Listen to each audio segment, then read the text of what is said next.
Ayan mga kalola, tuturuan ko kayo ngayon mag-withdraw ng USTD. Ang gagawin lang po mga kalola, pupunta muna tayo sa GC, kukunin natin yung link. Ayan. Tatanggalin natin yung nasa unahan mga kalola, tapos iiwan natin yung link lang. Ayan, tapos copy. Tapos, pupunta na tayo doon sa withdraw. Ito, sa points, withdraw. Tapos, withdraw now. I-withdraw natin to mga kalola, 20 lang, 20. Ito, yung arrow sa gilid sa may kanan, pindutin yan. Tapos ito, modify na to, nakabind po ito kapag bago pa lang. So, ang gagawin natin, pipindutin natin yan. Tapos, ayan, nakalagay dyan, please enter contact address, please enter. Ilalagay natin dun yung kinapi natin, ipipaste po natin, ayan. Tapos, click submit. Ayan. Ayan mga kalola ha. Kapag nandito na siya, click na natin yung withdraw now. Ayan. Tapos, ito, 20, 24, 24. Ilalagay lang muna natin 20. Pero pwede din po yan 24 ha. Ayan, pwedeng ganyan. 20 lang muna para meron akong tira sa points. Tapos, click submit.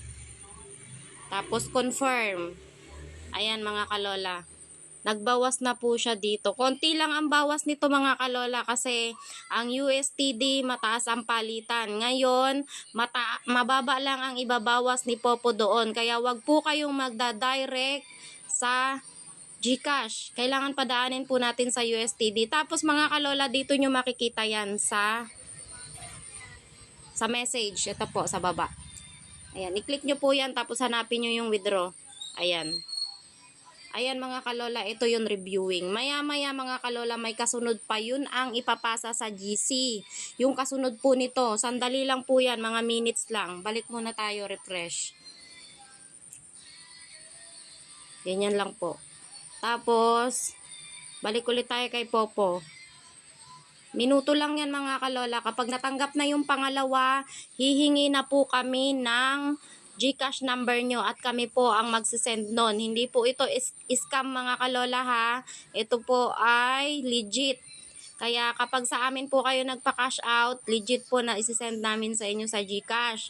Kasi ito po ay 14 smiley kaya lang hindi nakakasupply. Kaya ang nangyayari, naghahatak kami sa ibang agency. Ganun po yun mga kalola ha.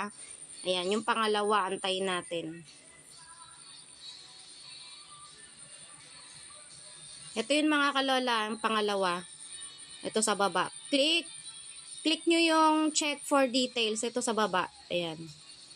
Ito yung hinahanap ko mga kalola, itong successful withdrawal. Ngayon, yung na-withdraw ko sa $20 ay 1,080.